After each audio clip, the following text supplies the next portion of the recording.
potensi denda administratif dan sawit sebesar 109,6 triliun, potensi administrasi tambang sebesar 32,63 triliun.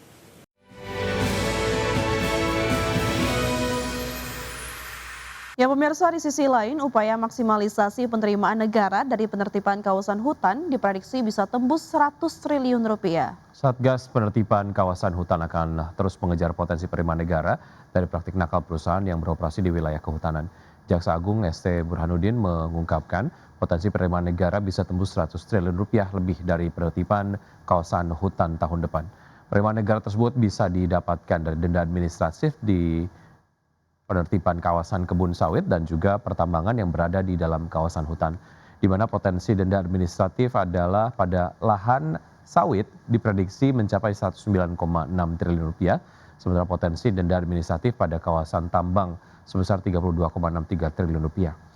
Sementara itu dalam kurun waktu 10 bulan di tahun 2025, Satgas PKH telah melakukan penugasan kembali lahan perkebunan seluas 4,08 juta hektar. Dari jumlah tersebut diberikan kepada kementerian terkait untuk dikelola negara yang akan dijadikan kawasan konservasi.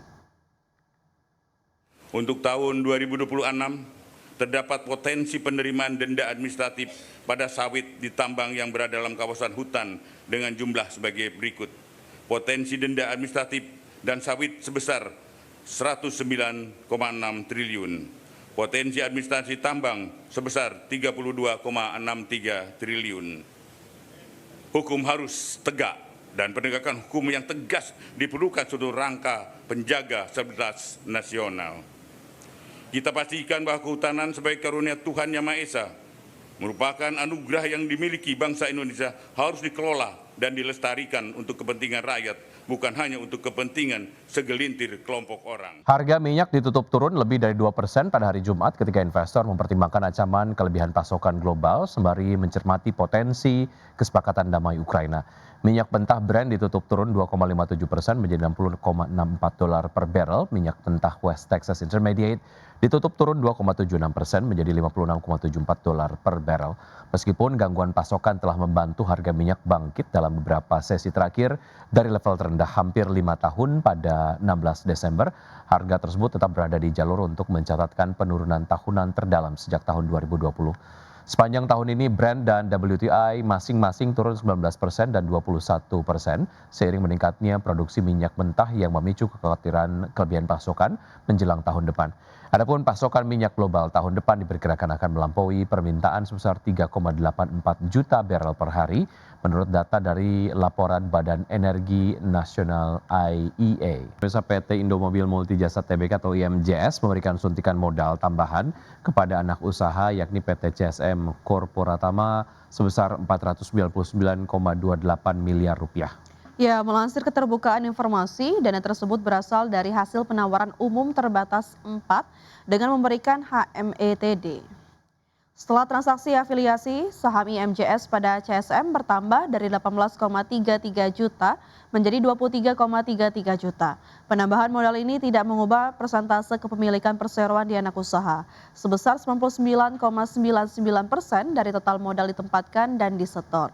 Sisanya sebanyak 1,7 juta saham atau 0,01% dimiliki oleh PT IMG Sejahtera Langgeng. Sebagai catatan, CSM merupakan anak usaha Indomobil yang bergerak dalam bisnis penyediaan jasa layanan transportasi untuk pelanggan korporasi maupun individual. Segmen ini diketahui memberikan kontribusi yang besar pada bisnis usaha perseroan. Selanjutnya pemirsa, ada informasi dari PT Raharja Energi Cepu Tbk atau Ratu melalui anak usahanya PT Raharja Energi Madura mengumumkan rencana akuisisi saham perusahaan hulu migas asal British Virgin Islands bernama SMS Development Limited. Ya, perusahaan ini telah menandatangani perjanjian jual beli saham dengan SMS Offshore Overseas Limited selaku penjual pada 25 Desember 2025. SMS Development Limited diketahui memiliki 20% saham di Husky Sinuk Madura Limited atau HCML yang menjadi kontraktor hulu migas di wilayah kerja Selat Madura berdasarkan perjanjian PSC dan SKK Migas. Langkah ini menjadi bagian strategi jangka panjang Ratu untuk memperkuat portofolio usaha di sektor hulu minyak dan gas. Penyelesaian transaksi masih menunggu sejumlah syarat pendahuluan, termasuk persetujuan RUU PSLB Ratu. Manajemen menyatakan belum ada dampak material terhadap operasional dan keuangan perusahaan hingga saat ini. Ratu akan menyampaikan informasi lanjutan apabila terdapat perkembangan material atas transaksi tersebut. Ya, PT Excel Smart Telecom Sejahtera Tbk mengungkapkan arah bisnis perusahaan pada tahun 2026 mendatang. Ya, perseroan akan melanjutkan akselerasi bisnis pasca merger dengan fokus pada pertumbuhan yang berkualitas dan berkelanjutan. PT Excel Smart Telecom Sejahtera Tbk mengungkapkan arah bisnis perusahaan pada tahun depan. Perseroan akan melanjutkan akselerasi bisnis pasca merger dengan fokus pada pertumbuhan yang berkualitas dan berkelanjutan. Head of External Communication Excel Smart Henry Wijayanto mengatakan, integrasi yang telah dilakukan terbukti memperkuat sinergi operasional dan jaringan. Hal tersebut berdampak pada peningkatan kualitas serta keandalan jaringan Excel Smart yang kini semakin baik dan stabil. Dari sisi pengembangan jaringan generasi kelima atau 5G, manajemen menyebut pengembangan pada tahun depan akan dilakukan secara bertahap dan selektif, dengan pertimbangan kesiapan ekosistem serta kebutuhan pasar. Hingga saat ini perseroan masih memfokuskan upaya pada integrasi dan optimalisasi jaringan terpadu pasca merger. Lebih lanjut terkait arah bisnis, manajemen menyatakan perseroan akan terus memperluas pangsa pasar melalui inovasi produk dan layanan yang relevan dengan kebutuhan pelanggan.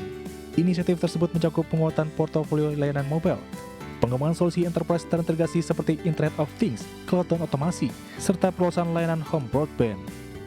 Di sisi lain, perseroan berharap kebijakan dan regulasi industri ke depan dapat mendukung keberlanjutan investasi, khususnya terkait pengelolaan spektrum yang adil dan efisien. Hal ini mencakup biaya spektrum yang terjangkau serta pengalokasian yang sesuai bagi seluruh operator seluler. Berbagai sumber untuk IDXchannel. Ya, kebijakan diskon hingga 50% bagi pusat perbelanjaan di akhir tahun ini diprediksi dapat meningkatkan daya beli masyarakat yang signifikan menjelang tutup tahun 2025. Ya, Menteri Koordinator Bidang Perekonomian Erlangga Hartarto menegaskan bahwa diskon di pusat perbelanjaan sebesar 50% plus 25% dan cashback 10% diharapkan dapat menciptakan daya beli masyarakat dan meningkatkan perekonomian nasional di akhir tahun 2025 ini. Dalam kunjungan di pusat perbelanjaan di Bilangan, Jakarta Selatan, Erlangga menyatakan kebijakan stimulus diskon belanja yang diberikan pemerintah ini akan berlangsung hingga awal Januari 2026, ditargetkan meraih nilai transaksi belanja masyarakat sebesar 110 triliun rupiah, di mana target nilai tersebut akan didapati dari berbagai program yang diselenggarakan para pelaku usaha, mulai dari Harbolnas, belanja di Indonesia saja, hingga program Every Purchase is Cheap. Dan kalau kita lihat tadi seluruh penjualan di setiap toko ada diskonnya sampai dengan 50%. Bahkan ada yang tambah 25% lagi plus cashback lagi 10%. Jadi itulah yang didorong agar terjadi pertumbuhan ekonomi maupun belanja masyarakat bisa meningkat, dan menjelang acara ini hampir di semua mal